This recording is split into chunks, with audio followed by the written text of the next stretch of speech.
final thing, which is relationships. So can your happiness be compromised for success in relationships? I'm a straight up say yes, it can be, but at great cost, at very great cost. And I say this because you have like power couples, for example, or Becky, you good there? Yeah, I'm good. Yeah. Okay. So I'll just use the example of power couples, but you have power couples that may got together because of it made sense for business or political reasons. So as a result, they are deemed as successful, or they're deemed as successful to societal standards of success, or that they are successful in whatever they are doing. But as a result of becoming that successful or to their levels of success, they are not happy. But they've done it because it's worked in one aspect, but it's completely failed in another aspect. I think with relationships it's very similar to friendships, but with that big bit extra. You know what I mean? So the leeway we might allow a close friend should be at least doubled for our partner or significant other, in my opinion. Like, that's if you're serious about, like, I'm thinking like if you're in a marriage, for example.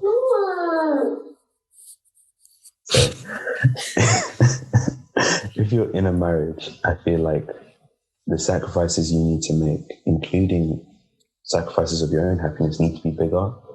But I think that is where you really need to be careful that it is being reciprocated. And I think that part of it needs to be done before the marriage, because once you're in, you're still. But yeah, I think it's more important to sacrifice some of your happiness in a relationship than anywhere else, other than your relationship with Jehovah. But I guess that counts.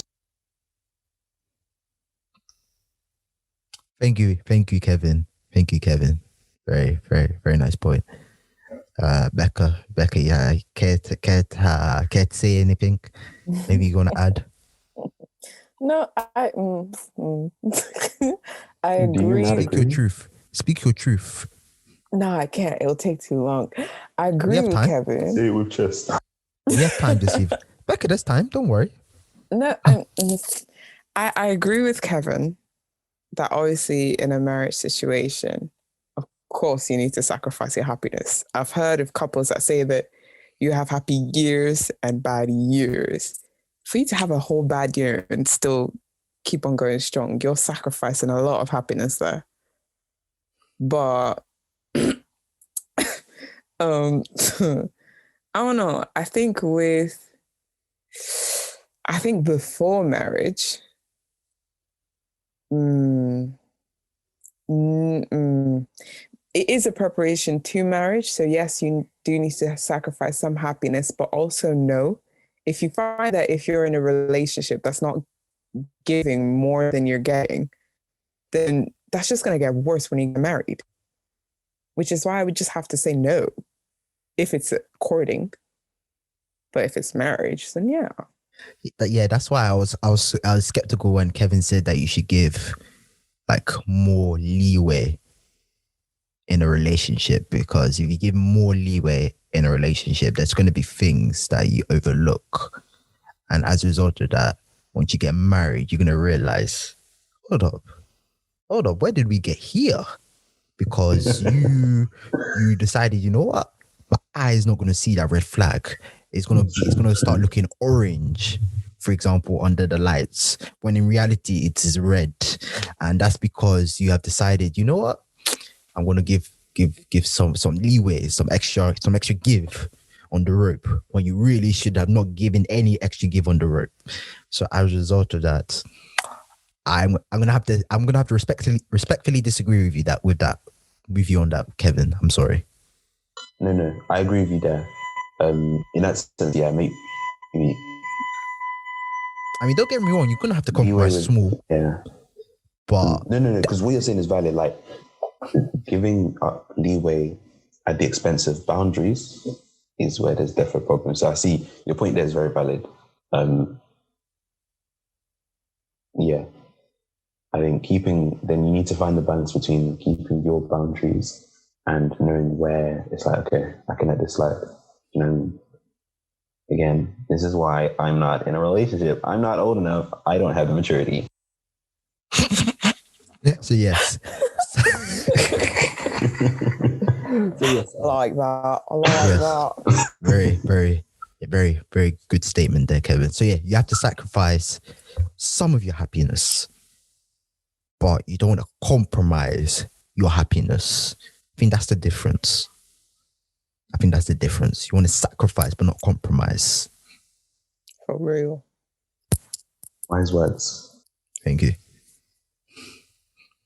Serena, anything you want to add? After these messages, we'll be right back.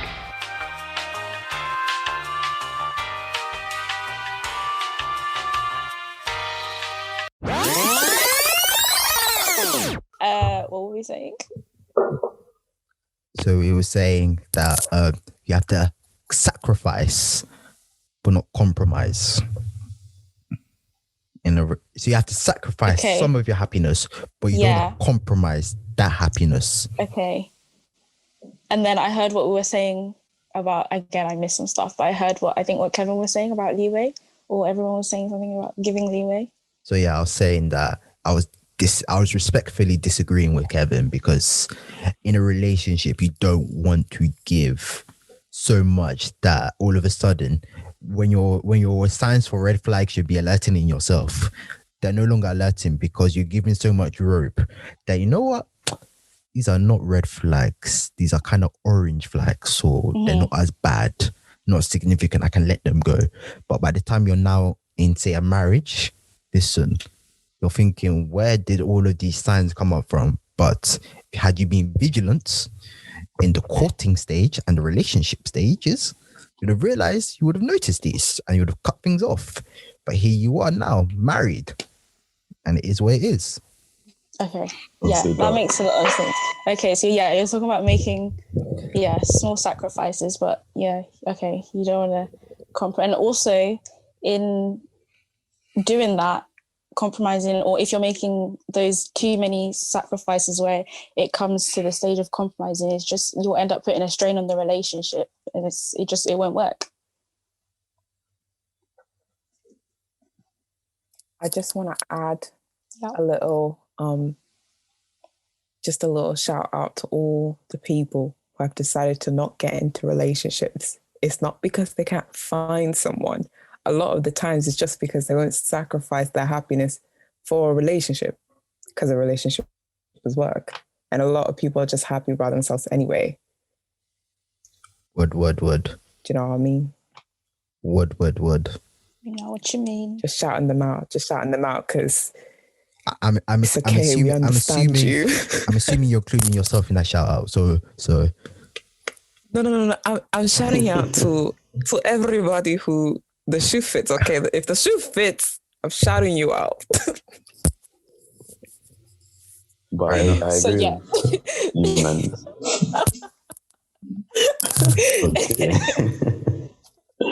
But I agree with what you guys said is true. Finding that balance between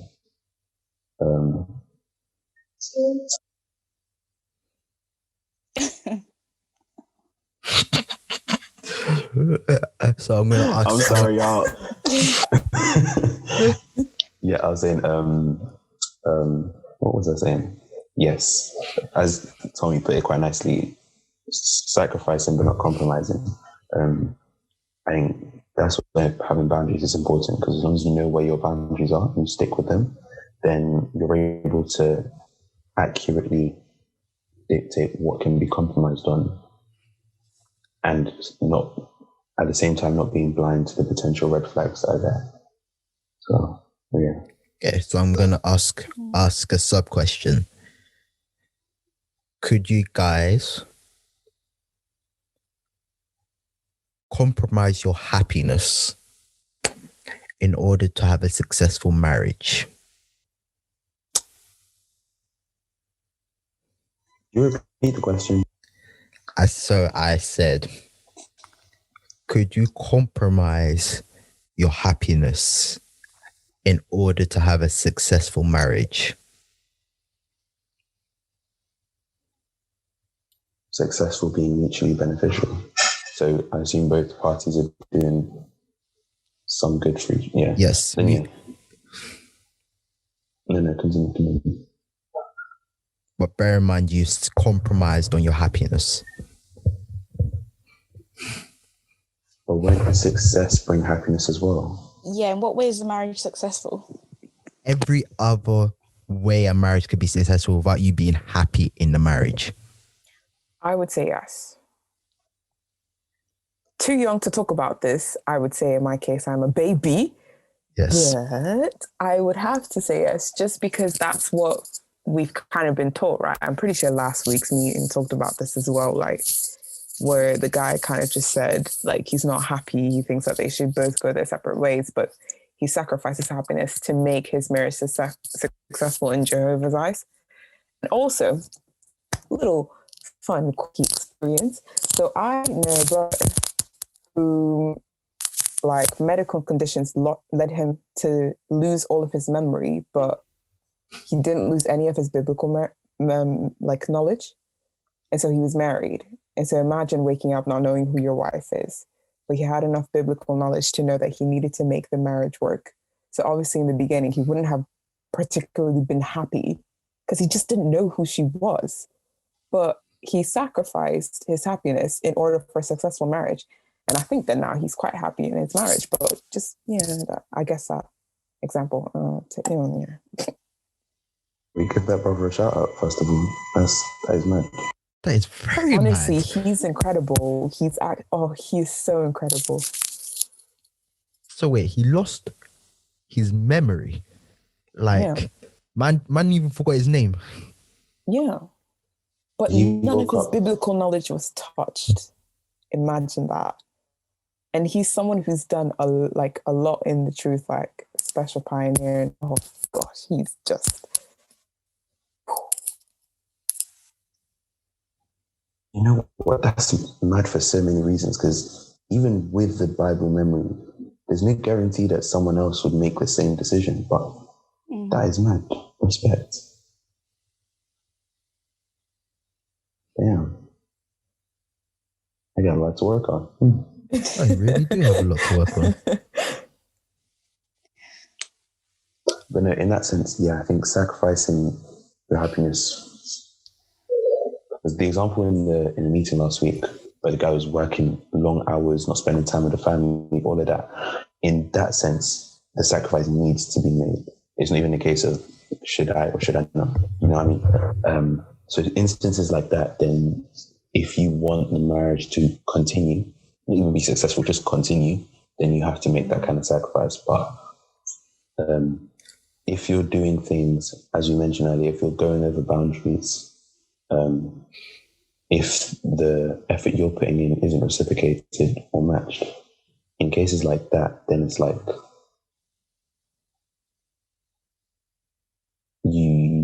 then I wouldn't sacrifice the happiness. But then again, you're in the marriage, you don't really have a choice at that point. You kind of have to find a way to work it out. So I don't even know if I agree with my own statement anymore. Come back to me.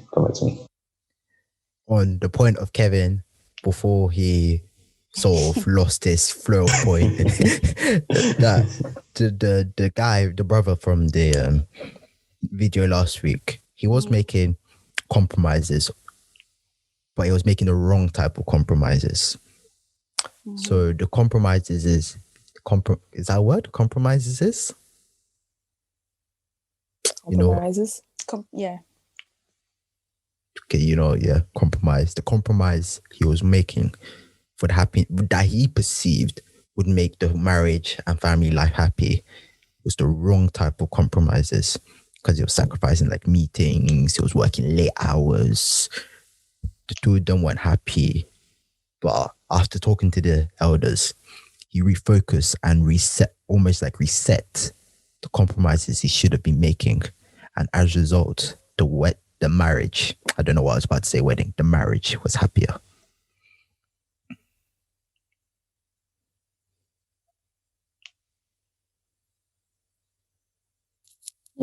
Yeah, I'm with you on that. I'm with you on that. Thank you. That's why we have a Bible principles. Indeed. True, actually. I was going to say that in his case, you put it out accurately that he didn't make the right compromises. So, as imperfect humans, we may not always know the right compromises to make. So, having Jehovah there really helps kind of guide it in the right direction. Which is still mad with that brother. I'm still deep in it. Yeah. Honestly. Respect. Yeah, a lot. That's a very, very wild illustration. But was it sudden or was it over time? Yeah, how did he even lose? Sudden. Like he just woke up one day. Who's this next to me? I'll be shook. It wasn't like no accident, no like he got hit on the head, then slip in the shower. He just had like, what is it called? Is it a stroke? Something like that. Oh yeah, stroke. Okay, stroke. And the memory just left him like that. Okay. Well done to that man, Sha. Yeah, I got the bits. Oh dear. So, are there any other things that you guys can have happiness compromised in order to have success? Are there any other general or any other things?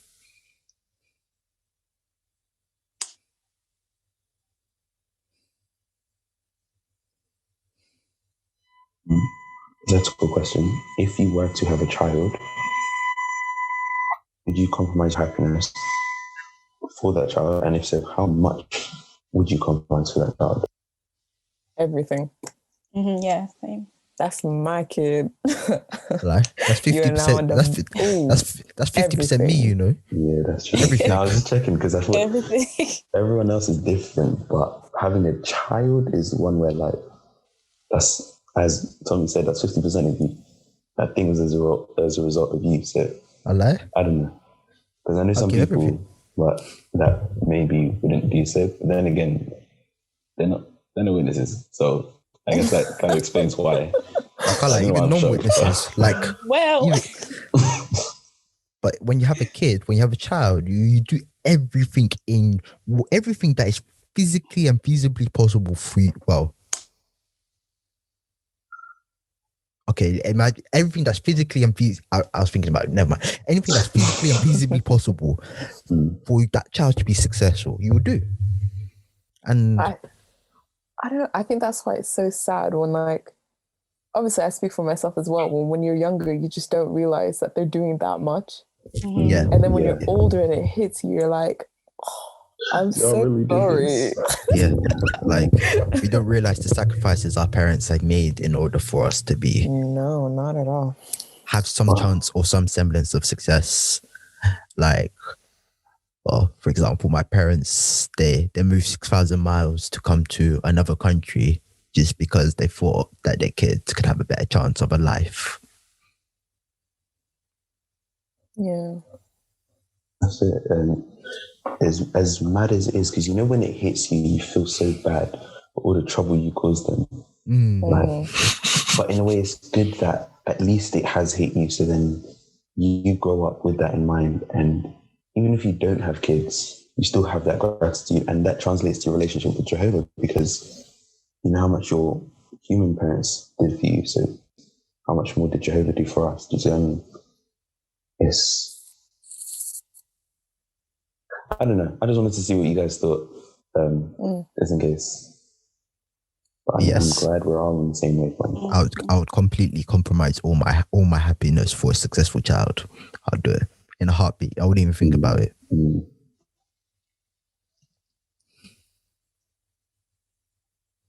But yeah. Now we're all just thinking about our parents. Yeah. And some of the real wahala we put our parents through. Yeah. Hey. It's a bit mad. Yes, I was even yeah. I was thinking, I was even a good child, but I still put my parents through serious wahala. You were a good child? Yeah.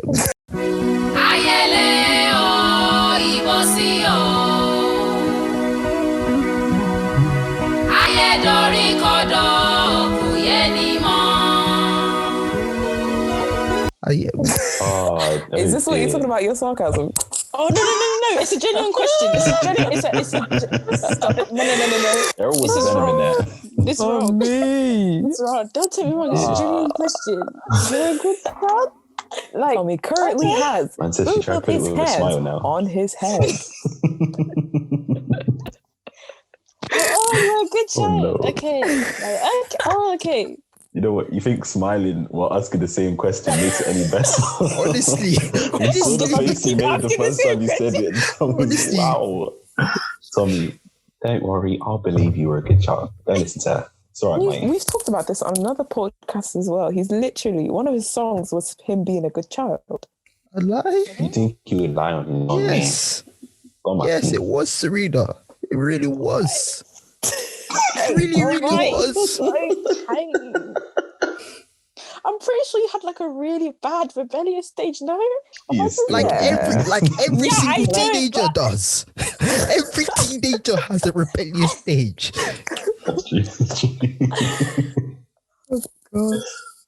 Wow, he's deep in life now. Honestly, Serena, it is well. Sorry, It is well. I'm sorry. It is well. But yes, I was a good child. All right. It's been mentioned on many podcasts that I was a good child. I apologize. It's okay.